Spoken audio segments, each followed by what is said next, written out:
This is George Washington. And I said it like a Yinzer. I didn't say Washington. I said Washington. And then this is a Native American right here. I'm not sure what his name is or who he is. I don't know if he's a real person. I don't know if this is like an artistic depiction. But regardless, this is George. This is the first president of the United States of America.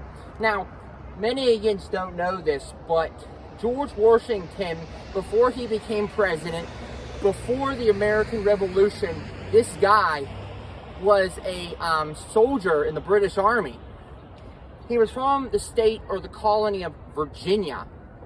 And George here came to Pittsburgh a couple times in his youth. In 1753, I think 1753 was his first expedition here to Pittsburgh, Pennsylvania. Now, as you can see past him, the point was there, but it was all woods, except for one part of the point, Fort Duquesne. Fort Duquesne. I know, but if you're French or you can speak French, don't butcher me, but I think that's what it's called, Fort Duquesne. Duquesne. The French had a fort on the point. This guy here was sent by Governor Dinwiddie of Virginia, the colony of Virginia, my ancestor's governor. He said to George, you need to come up here and you need to settle this. You need to explore and get the British crown on this point. Because what did I tell you before, right down there? This three-river system, the Ohio, the Monongahela, and the Allegheny, was the lifeblood. If you controlled those parts, you controlled the world. Great Britain and France saw this part of the world as gold. This part of the world was absolutely divine. If you can control the point, you control all the transportation, you control all the resources, you control the lifeblood of the American colonies, you ultimately own North America. So George here, in 1754, comes back to Pittsburgh after almost dying when he fell in one of the rivers and almost froze to death when he was, I think, 53, 21 years old. So 54, he's 22, comes back up here as a officer. I think he's a lieutenant colonel or a colonel by the time he comes back. And if many Indians don't know, hey, how's it going? When you're 22 years old, when you come up here as a colonel, as an officer, the man was very well educated.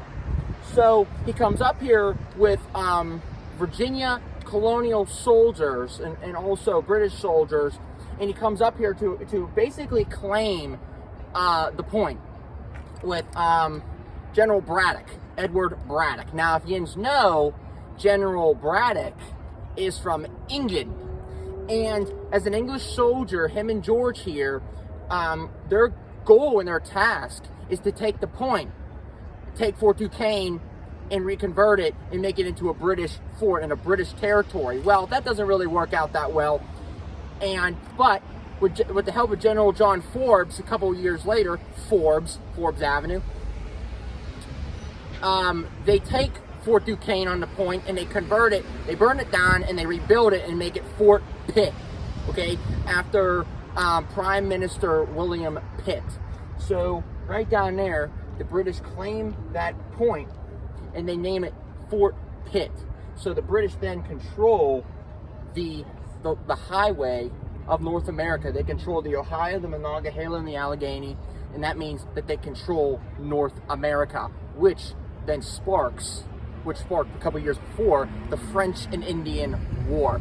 Thanks to George Washington here, him and his Indian or Native American comrades start the first ever World War.